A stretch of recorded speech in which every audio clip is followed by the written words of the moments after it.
What's going on, guys? JSGC here, and we are here for another Manchester City video. Today we're going to be doing the breakdown and review, match analysis and match reaction to the Manchester City game at home against Tottenham Hotspur, which has seen Tottenham Hotspur beat Manchester City by 3-2 and do the double over Manchester City in the Premier League. Proper bogey team. But before I do crack on with this video, make sure, like always, if you are enjoying the content, you want to help to support my channel, then do subscribe. Plenty more football and Manchester City content to come for you guys to enjoy. Social media links, they're in the description below and sliding across at the bottom of the screen if you want to go and follow me on my Twitter and Instagram. My email also in the description below too if you want to hit me up for any sponsorships for any videos or any general business enquiries. Leave a thumbs up as well if you do enjoy this video. Once more, aiming for 100 likes. And also, don't forget, most importantly, what went wrong here for Manchester City? City have lost this game. Why was that? Let me know your thoughts in the comments below. Without further ado though, let's crack on with this video. The first thing I want to speak about is the start to the game by Manchester City. Always, first 10-15 minutes, what I like to call the first phase of the game, you need to be on it, and this is normally where City are so good, because they take the game straight to the opposition. 1 or 2 chances, we get a goal, they're under pressure, we're off to a great start, and all the pressure's off us and all the pressure's on them. And that's what we needed to do in this game. And we didn't. It was Tottenham that did it to us. I spoke about it in my preview, and I said the only way Tottenham Hotspur win this game is if they take the lead. And that's exactly what happened. We allowed that to happen after just 4 minutes. Now, I thought Kyle Walker, in the grand scheme of things, had a pretty good game for Manchester City. He kept Son-Heung Min as quiet as what he could. Didn't seem to attract his runner too well. I didn't think Ruben Dias had his best performance at all in a Manchester City shirt. In fact, I don't think any of the City defenders covered themselves in glory today. And so he'd stepped forward. As he'd stepped forward, he'd kept Son-Heung Min onside. So when Harry Kane has pinged these balls, and it seemed to have taken City by surprise that Harry Kane was capable of pinging these balls, yet he continued to do it all game, and he did it all game very successfully.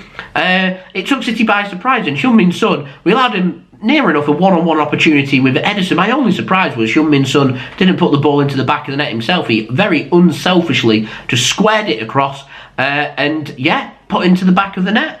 And it was very disappointing for Manchester City. Very disappointing start to the game. And to me, it is one of a couple of reasons why Manchester City ultimately haven't picked up a very good result from this game. And it's all about what start you get off to in the game. And if you're going to allow your opposition's time and space 4 minutes in, then you're in for a long evening. And Tottenham Hotspur, yeah, they might not be doing as well as what they'd hoped they'd be doing for this season.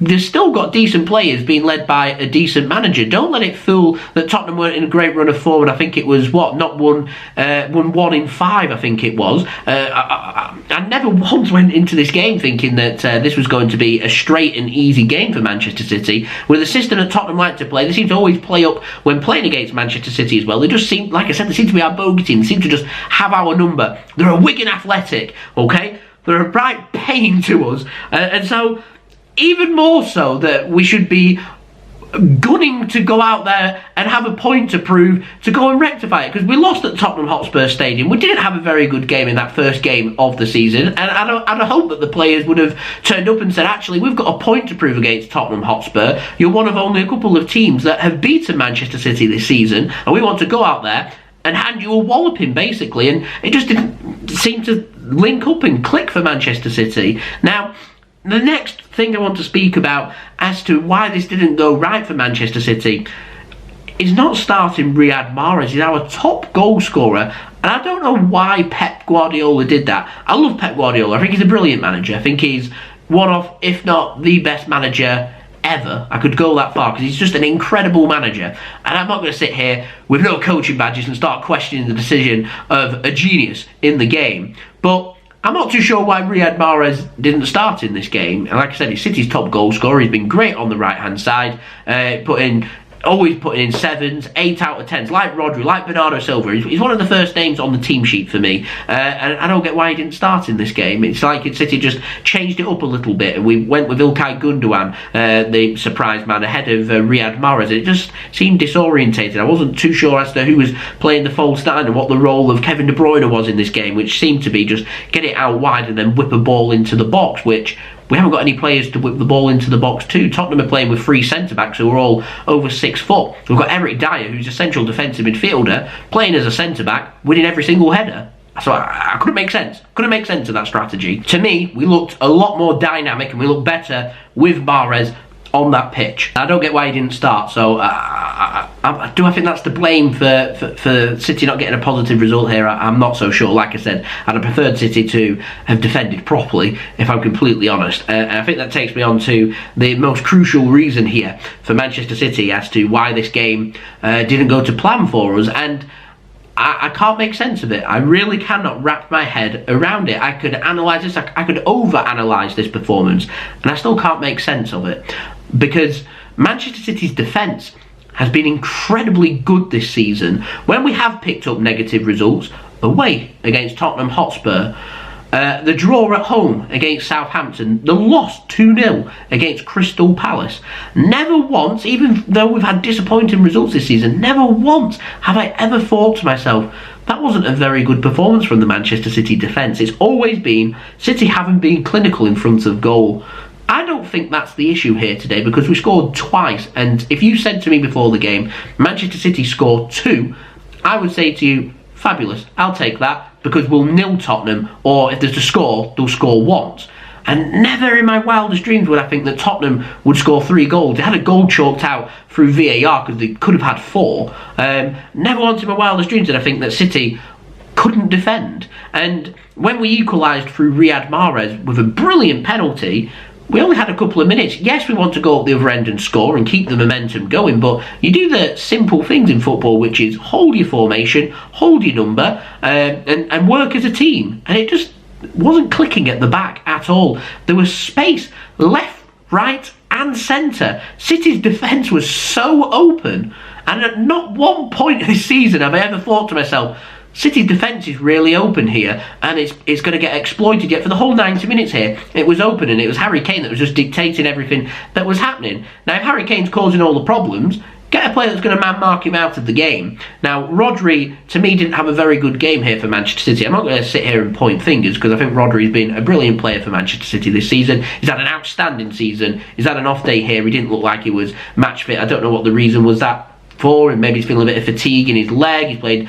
lots of minutes. He's been playing at such a high quality that maybe it's just dipped slightly below, that you notice when it's dipped slightly below from such a high standard that Manchester City have. Harry Kane needed man marking out of that game, and that should have been Rodri's job, and Harry Kane was not dealt with by any stretch of the imagination by Manchester City. Whether it was his ability to pick up the ball from deep, whether it was his ability to play balls over the top, which were most of the time incredibly accurate, giving their wide players something to work with. Notice how if Son made the run, there'd always be another full-back there helping to support and giving him the space, which is where that second goal for Tottenham came from, getting that space that they were looking for. And Manchester City just seemed to have no answers whatsoever, and it should have been the job of Rodri there, just not tactical foul, but just keep Harry Kane within a yard, and that should have been his job for the game, because I think if City keep Harry Kane quiet, City win this game. Simple as that. They didn't do that job. Even in the 95th minute, whatever it was, that Tottenham scored on,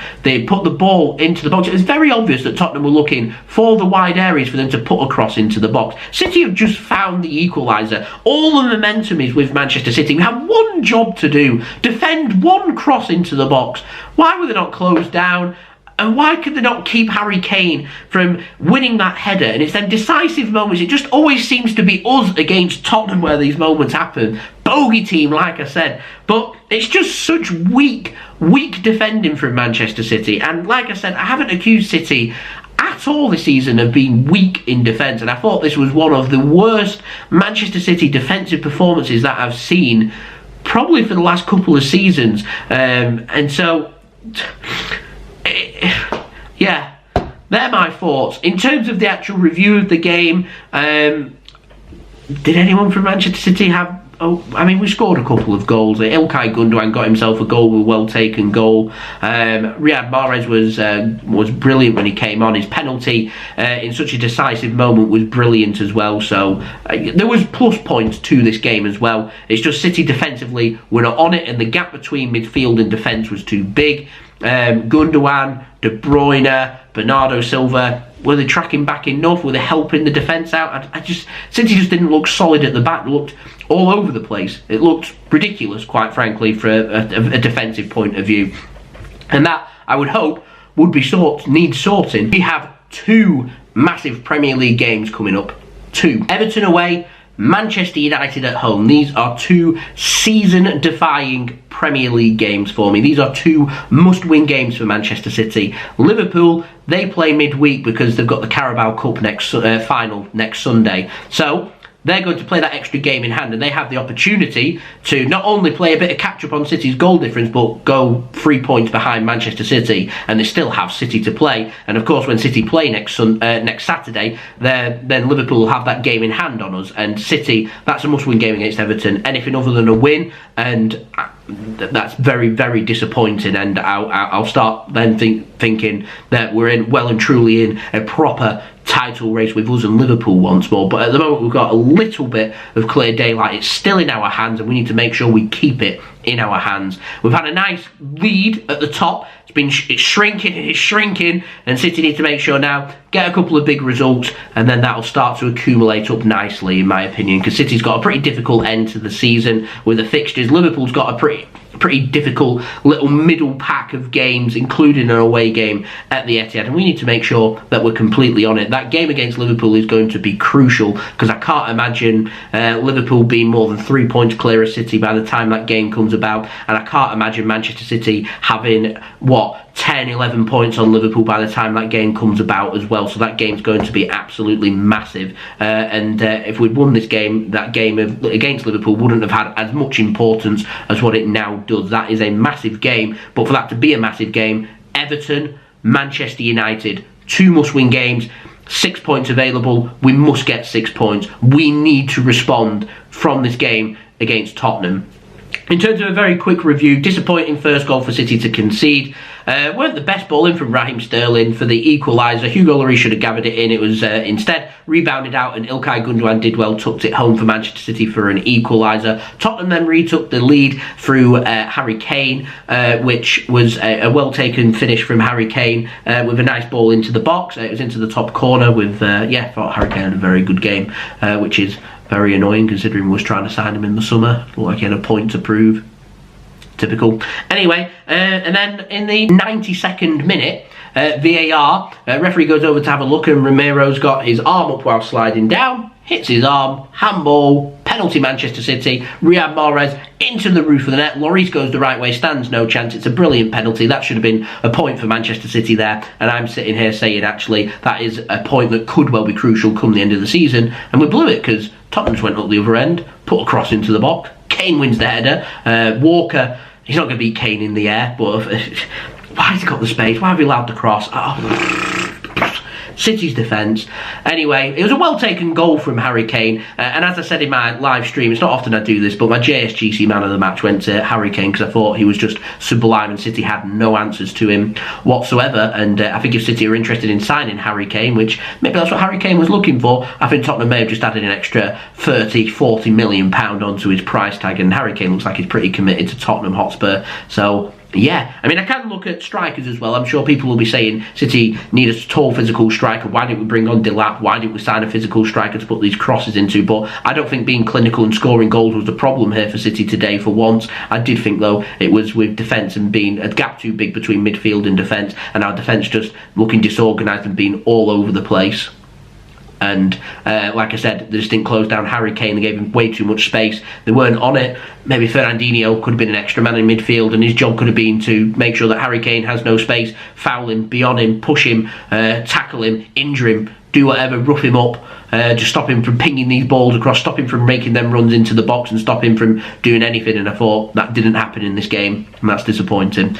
So they're my thoughts. Let me know your thoughts though in the comments below. Why do you think this result happened? Let me know your thoughts. Don't forget as well to leave a thumbs up if you did enjoy this video. 100 likes, that's the aim, so any help towards that would be much appreciated. Don't forget as well to subscribe if you're new around here. Press that red button, press the bell, and put your push notifications on. Aiming for 25k subscribers, so any help towards that would be much appreciated. And also don't forget social media links, they're in the description below, and sliding across at the bottom of the screen if you want to go and follow me on my Twitter and Instagram. My email also in the description below too if you want to hit me up for any sponsorship for any videos or any general business inquiries. And I'll see you all again very soon for the next Manchester City video. So I've been JSGC, thank you everyone for watching. I hope everyone is safe and well. Peace.